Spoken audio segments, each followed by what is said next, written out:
গ্রামের খোলা মাঠ, এই মাঠেই আজ এক ভিন্ন উত্তেজনা। কারণ আজ এখানে হতে যাচ্ছে গ্রাম বাংলার এক ঐতিহ্যবাহী আয়োজন, ঘোড়দৌড় খেলা। চারদিক থেকে মানুষ জমায়েত হয়েছে এই দৃশ্য দেখার জন্য। শিশু থেকে বৃদ্ধ, কারো চোখেই নেই ক্লান্তি, সবার চোখে কেবল অপেক্ষা আর উচ্ছ্বাস। এই খেলাটি শুধু একটি প্রতিযোগিতা নয়, এটি গ্রাম বাংলার ইতিহাস, সংস্কৃতি আর মানুষের আবেগের অংশ। এক সময় এই ঘোড়দৌড় ছিল গ্রামের বড় উৎসবগুলোর অন্যতম আকর্ষণ। প্রজন্মের পর প্রজন্ম ধরে মানুষ এই খেলাটি দেখে এসেছে, উপভোগ করেছে আর নিজেদের ঐতিহ্য হিসেবে আগলে রেখেছে। আজও সেই ধারাবাহিকতা থেমে নেই। আধুনিকতার ভিড়েও মানুষ ভুলে যায়নি তাদের শিখর। তাই তো এত মানুষের সমাগম, এত আগ্রহ, এত ভালোবাসা।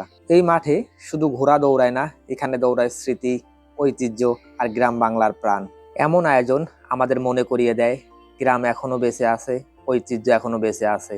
আর এই ঘোড়দৌড় খেলা তারই এক জীবন্ত প্রমাণ। ঘোড়দৌড় শুরু হতেই মুহূর্তে বদলে যায় পরিবেশ।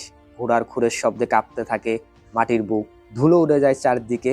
প্রতিটি ঘোড়ার গতি, প্রতিটি আরোহীর দক্ষতা, সবকিছুতেই মিশে থাকে সাহস, শক্তি আর অভিজ্ঞতা। দর্শকদের চিৎকার, হাততালি আর উল্লাসে পুরো এলাকা হয়ে ওঠে উৎসব মুখর। মাঠের চারপাশ ঘিরে দাঁড়িয়ে আছে হাজারো মানুষ।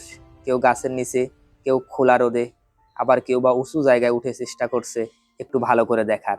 এমন দৃশ্য এখন খুব কমই দেখা যায়। ঘোড়দৌড় শেষ হলেও মানুষের চোখে মুখে রয়ে যায় আনন্দের ছাপ। কেউ ফলাফল নিয়ে আলোচনা করে, কেউ আবার মোবাইলে ধারণ করা মুহূর্ত দেখায় অন্যদের।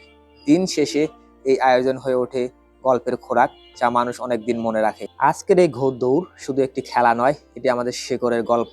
গ্রামের মানুষ, মাঠ, ঘোড়া আর এই উচ্ছ্বাস সব মিলিয়ে এক অনন্য ঐতিহ্য।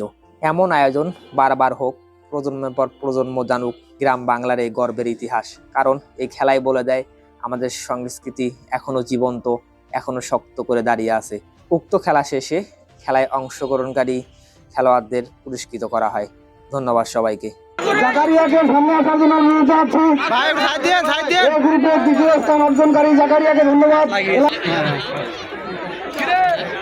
বন্ধু ভাইকে রামপ্রসাদ এলাকাবাসীর পক্ষ থেকে ধন্যবাদ। তাদের প্রধান অতিথি উত্তরা ইউনিয়ন পরিষদের সম্মানিত চেয়ারম্যান জনাব রফিকুল ইসলাম তালা ভাই আজকের এই প্রধান খেলোয়াড়কে আজকের এই ছাগল পুরস্কার তুলে দিচ্ছেন। এলাকাবাসীর পক্ষ থেকে ছাগল কেমন হলো?